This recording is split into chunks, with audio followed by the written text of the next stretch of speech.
Are you guys good on sound?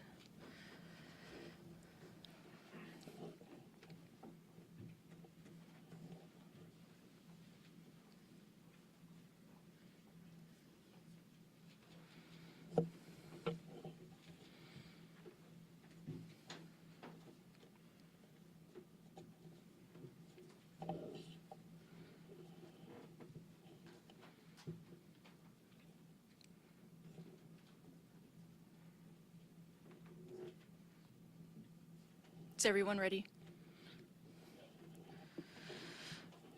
I'm Sergeant Melissa Solis, M-E-L-I-S-S-A, Solis, S-O-L-I-Z, Sergeant with the Phoenix Police Public Affairs Bureau. So many of you know last night we arrested a suspect in connection with the murder of 29-year-old Lauren Heike. With us today is the family of Lauren. While they don't wish to speak today, they would like to express their sincere gratitude to the outpouring of support from the community that they have shown. They would also like to thank the Phoenix Police Department as well as the partners that have helped with this case. Joining me on stage, we have Phoenix Mayor Kate Gallego. Behind me, we have Phoenix Police Chief Michael Sullivan, Lieutenant James Hester, and no one's behind me. So speaking first is going to be Mayor Kate Gallego. Thank you for being here. First, I want to offer my deepest condolences to the Heike family. Your daughter sounds like a wonderful person, and we are so glad she was part of our community. May her memory be a blessing for you. She was taken from us too soon. We cannot imagine how much it hurts, but we hope that the city can be there for you in this difficult time. Lauren was doing something all of us enjoy, taking a hike in the beautiful Phoenix trails in springtime, and her life was cut short by this inexplicable act of violence. It is a complete tragedy, and the city of Phoenix is grieving with the Heike family. I'm grateful to the members of the community who supported and are continuing to support the Heike family, as well as the efforts of the Phoenix Police Department. Today, we are here thanks to professional and swift actions by our police department.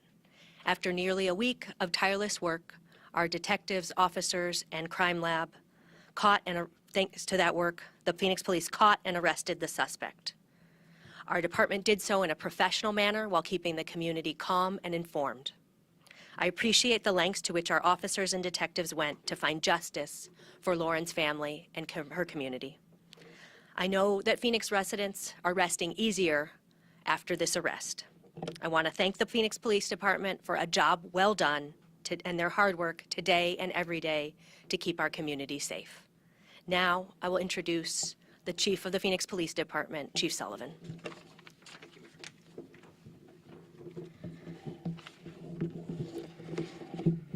So thank you, Mayor, and thank you all for being here today.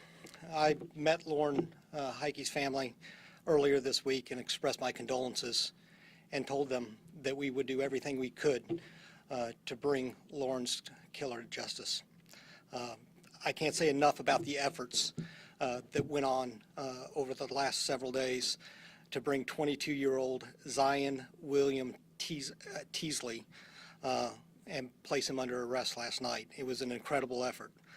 So many people worked countless hours on this case, and this arrest came about because of just incredible partnerships that we have here at the Phoenix Police Department. As I have to thank everybody that was involved, and the list is long as we talk about this partnership. First, I have to thank everyone in our Violent Crimes Bureau, but Lieutenant Hester, you and your team, incredible work. I also have to thank the crime scene specialists, our digital forensics unit, the forensics imaging unit, our night detectives, our crime analysts, our Air Support Bureau, the Desert Horizon Precinct and Commander Brewer, Silent Witness, Adult Probation, the Tactical Support Bureau, and the Phoenix and DPS Crime Lab. This was truly an all-hands-on-deck effort. I also have to thank Lauren's family for having the courage to come forward and tell Lauren's story. It resulted in numerous tips that we wouldn't have gotten without their help and bravery to come forward during this incredibly difficult, challenging time. Now, this case got a lot of attention, but the work that the men and women do in these cases, this is just an example of what happens on every single case that they pour their heart into. They realize the impact that violent crime has on our community, and they take it very, very seriously. I'm glad that we can highlight what that work looks like today, but it happens on the cases that you don't hear about.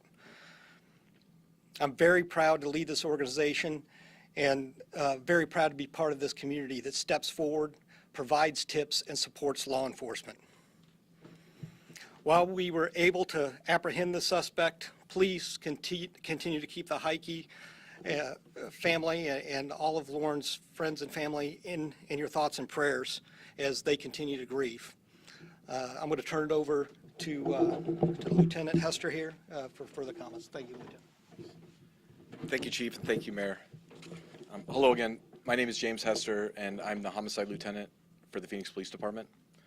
I do want to echo Chief Sullivan's comments and express my heartfelt gratitude to the family and friends of Lauren Heike for their unbelievable bravery in this time of tragedy. They told Lauren's story, and they brought honor to her, and I wanted to thank you for that. I also want to thank our community and our media partners for amplifying Lauren's story. We very often ask our community for help, and as they often do, they delivered. For everyone that provided tips or assistance to my detectives, or for those who just remained vigilant during this time, I want to say thank you.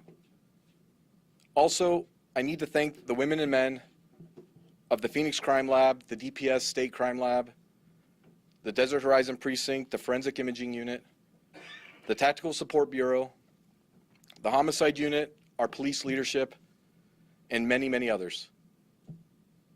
Though I'm standing up here today, this apprehension results from the many unsung heroes, including my lead detective, Earl Sales, and his squad mates who worked countless hours behind the scenes with tenacity and passion to bring justice to Lauren. The killer responsible for Lauren's death is in custody. Our community can breathe easier knowing that this suspect will not be able to harm anyone else. But that does little to ease the pain for Lauren's family. This is not a time for celebration. Yesterday, we were able to develop probable cause for the brutal murder of Lauren Heike, and at approximately 6 o'clock in the evening, her killer was taken into custody. A week ago, Lauren Heike went for a hike along the Reach 11 Trail in North Phoenix. Without provocation or pre-incident contact, Lauren was brutally attacked with a bladed object and died due to her injuries. I believe Lauren fought off her attacker and was able to flee, but her injuries were just too severe. Lauren's murderer encountered Lauren while she was walking east on Princess Drive. Lauren's murderer was walking east on Princess Drive while she was walking south on Allied Way.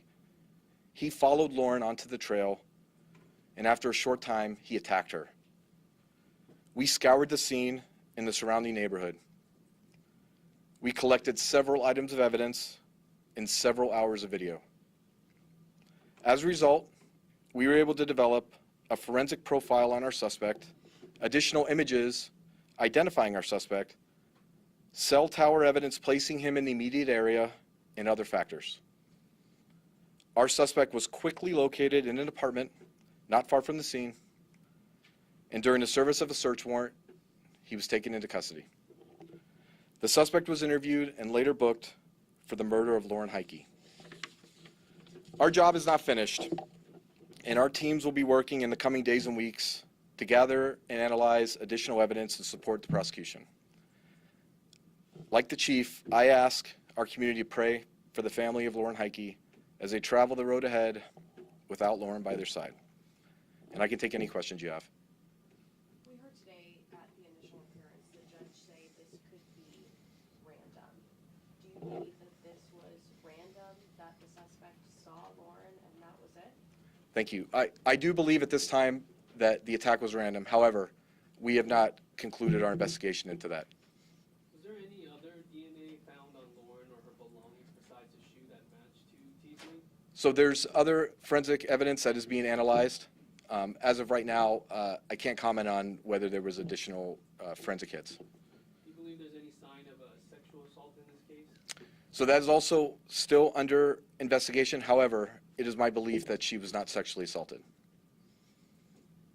But what's this mean to make this arrest nearly a week later and to really help this family through probably the most excruciating time of their lives? Well, I mean, professionally and personally, my wish would be that I spend the entirety of my day in my office doing nothing because these sort of things don't happen. Unfortunately, they do. So we're built this way. The Phoenix Police Department is built to chase these guys. My team is focused and dedicated, and we find them. Was the murder weapon recovered? No. Was Teasley known to frequent this hiking area? He lives in the area, so he's known to the area.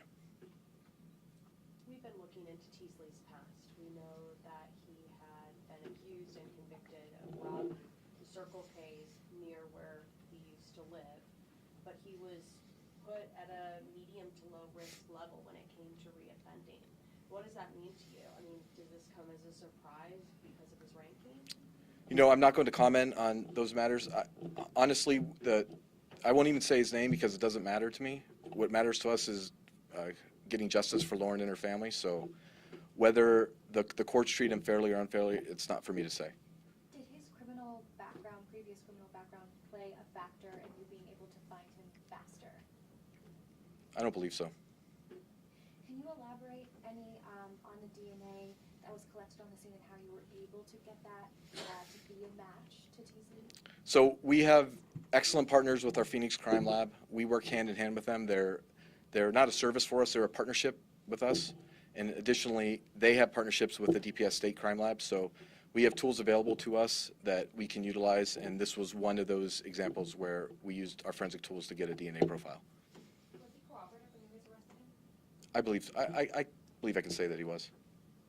Why did he mention certain things like, growing up as a Christian and struggling with his sexuality, and he said he recognized Lauren and that he wanted to look like her? I don't know if that was miswritten in the probable cause statement. Just some of these things seem very random in the discussion. I'm unable to speak to the whys behind what he did.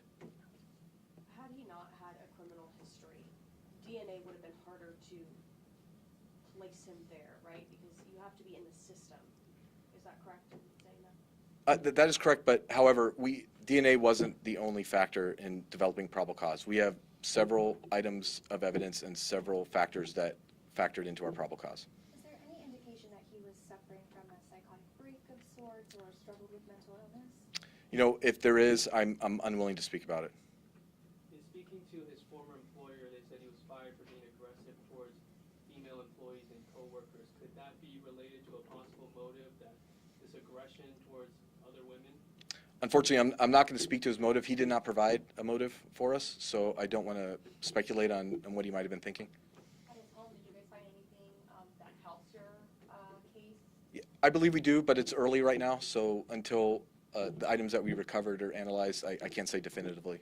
Can you talk about, I think on also the statement, it sounds like she was murdered sometime after her walk.